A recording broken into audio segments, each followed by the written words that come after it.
दोस्तों, आज की कथा से जानेंगे कि भगवान भोलेनाथ को महाकाल क्यों कहते हैं और वह भक्त कौन था जिसके कारण शिव को महाकाल बनना पड़ा। तब तक आप वीडियो को एक प्यारा सा लाइक कर दीजिए। दोस्तों, शिव की महिमा अपरंपार है। उन्हें प्रसन्न करने के लिए किसी खास प्रयास या पूजा पाठ की जरूरत नहीं होती, बल्कि सच्ची श्रद्धा और पूरे मन से किया गया प्रयास आपको भोलेनाथ की कृपा का पात्र बना सकता है।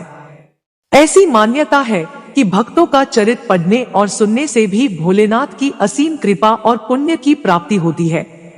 ऐसे ही एक भक्त थे राजा श्वेतकेतु, जो भोलेनाथ के परम भक्त थे। आपको बता दें कि यह कथा स्वयं भगवान कार्तिकेय ने संतों को सुनाई थी। राजा श्वेतकेतु सदाचारी, सत्यवादी, धर्म के मार्ग पर चलने वाले शूरवीर और प्रजा पालक थे। वह अत्यंत ही निष्ठा और प्रेम भाव से प्रजा का पालन और अगाध आस्था और श्रद्धा भाव से शिव भक्ति करते थे। उनके इस भक्ति भाव से महाकाल अत्यंत प्रसन्न थे। उनकी कृपा से श्वेतकेतु के राज्य के लोग दुख, दरिद्रता, अकाल मृत्यु और महामारी से अछूते थे। एक दिन जब राजा श्वेतकेतु का जीवन काल समाप्त होने को था और वह भोलेनाथ की आराधना में लीन थे, तब चित्रगुप्त ने यमराज से कहा कि राजा श्वेतकेतु की आयु अब पूरी हो चुकी है, अब उनके प्राण हरने का समय है। तब यमराज ने अपने दूतों को आज्ञा दी कि वे जाएं और श्वेतकेतु के प्राण हर लाएं। यमदूत राजा श्वेतकेतु के पास पहुंचे तो वह शिव मंदिर में थे। दूत बाहर ही खड़े हो गए। श्वेतकेतु गहरे ध्यान में थे। बहुत देर हो गई, न श्वेतकेतु का ध्यान टूटा न यह दूत हिले। दूत बिना अपना काम किए खड़े रहे। जब वे वापस नहीं पहुंचे तो यमराज ने विलंब होते देखा तो कालदंड संभाला और खुद चल पड़े। दूतों के आने में देरी होने के चलते यमराज स्वयं ही राजा श्वेतकेतु के प्राण हरने पहुंचे, लेकिन वहां उन्होंने देखा कि वह तो महादेव की साधना में लीन है। अब तो वह सोच में पड़ गए कि इसके प्राण कैसे हरें। उन्होंने सोचा कि यह अभी पूरी तरह शिव पूजा में डूबा है। इस स्थिति में शिव पूजा का उल्लंघन नहीं किया जा सकता। तब वह भी बाहर ही खड़े हो गए। उधर जैसे ही काल को इसकी सूचना मिली तो उन्होंने तलवार निकाली और शिव मंदिर में जा घुसे। काल ने देखा कि राजा श्वेतकेतु अभी भी भगवान शिव के लिंग स्वरूप के सामने बैठे ध्यान मग्न है।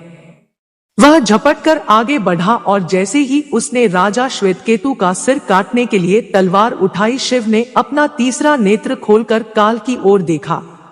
भोलेनाथ का तीसरा नेत्र खुलते ही काल वहीं राजा श्वेतकेतु के सामने जलकर भस्म हो गया। थोड़ी देर बाद जब राजा श्वेतकेतु का ध्यान टूटा, उन्होंने अपनी आंखें खोली तो राख में बदल चुके काल को देखा। उन्हें चिंता हुई कि यह कौन है और क्या है।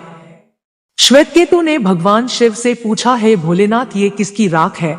इसे किसने और क्यों जलाया?